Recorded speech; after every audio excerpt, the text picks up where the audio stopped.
జగిత్యాల జిల్లా ధర్మపురిలోని మైనారిటీ కాలేజీలో food poison వల్ల 5 విద్యార్థులు అస్వస్థతకు గురైన విషయం తెలిసిందే. వారిని ప్రథమ చికిత్స అనే పేరుతో ఎమ్మెల్యే వచ్చి ఫోటోలు దిగేంత వరకు దాదాపుగా 2.5 గంటలు ధర్మపురి ఆసుపత్రిలోనే ఉంచి ఇప్పుడు జగిత్యాల ఆసుపత్రికి పంపించారు.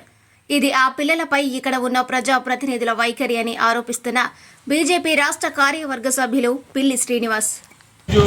మైనారిటీ స్కూల్లో జరిగినటువంటి ఫుడ్ పాయిజన్ సంబంధించినటువంటి విషయంలో ప్రభుత్వం పూర్తి నిర్లక్ష్యం వహిస్తూ ఉన్నది.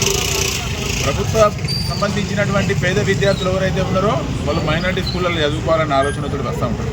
వాళ్ళకు కనీస సౌకర్యాలు పూర్తిగా కల్పించడంలో పూర్తిగా విఫలమైంది ప్రభుత్వం. ఫస్ట్ కనీసం భోజనం అన్నా మంచిగా పెడతారంటే భోజనంలో విషయంలో కూడా పూర్తిగా నిర్లక్ష్యం కారణంగా ఈరోజు ఫుడ్ పాయిజన్ అయింది. దీనికి సంబంధించినటువంటి వాళ్ళు ఎవరైతే ఉన్నారో వాళ్ళందరిపై కఠిన చర్యలు తీసుకోవాలంటున్నాం. ఈ గవర్నమెంట్ హాస్పిటల్కి వెళ్తే కూడా కనీసం డాక్టర్లు పట్టించుకున్నటువంటి పరిస్థితి లేదు.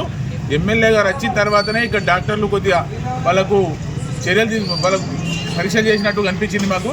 ఎమ్మెల్యే గారు రాకుంటే దవాఖానలకు సంబంధించిన డాక్టర్లు కూడా పట్టించుకునేటువంటి పరిస్థితి లేదు. అక్కడ హాస్టల్లో ఫుడ్ పాయిజన్ అయితే మధ్యాహ్నం ఫుడ్ పాయిజన్ అయితే ఇప్పటివరకు కూడా దాన్ని పట్టించుకునే నాతులు లేకుండా అయిపోయిండు. ఎందుకు జరుగుతుంది ఏం జరుగుతుంది అనేది కనీసం పట్టించుకునే పరిస్థితి లేదు. వాళ్ళకు సీరియస్గా వాళ్ళ పరిస్థితి వచ్చిన తర్వాత ఈరోజు హాస్పిటల్కి తీసుకొచ్చి ఎమ్మెల్యే గారు వచ్చిన జైత్యాల పంపించాల్సిన అవసరం వచ్చింది. అసలు ఫుడ్ పాయిజన్ కారణమైనటువంటి వ్యక్తులపై కఠిన చర్యలు తీసుకోవాలంటున్నాం. వాళ్ళ మీద చర్యలు తీసుకున్నట్టయితే తీవ్రమైన పరిణామాలు ఎదుర్కోవాల్సి ఉంటుంది. ఇప్పటికైనా అధికారులు ఈ ఫుడ్ పాయిజన్కి సంబంధించినటువంటి ముఖ్యమైన దానికి సంబంధించినటువంటి ఎవరైతే ఉన్నారో క్యాటరింగ్కి సంబంధించినటువంటి వారిపై కఠిన చర్యలు తీసుకోవాలని చెప్పి డిమాండ్ చేస్తూ ఉన్నాం. భారత్ మాతాకి జై.